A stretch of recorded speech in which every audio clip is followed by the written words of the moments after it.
रामाय रामभद्राय रामचन्द्राय वेधसे रघुनाथाय नाथाय सीतायाः पतये नमः।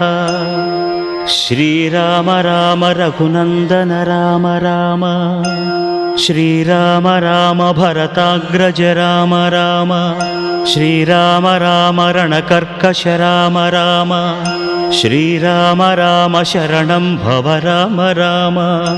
श्रीरामचन्द्र चरणौ मनसा स्मरामि श्रीरामचन्द्र चरणौ वचसा गृह्णामि श्रीरामचन्द्र चरणौ शिरसा नमामि श्रीरामचन्द्र चरणौ शरणं प्रपद्ये।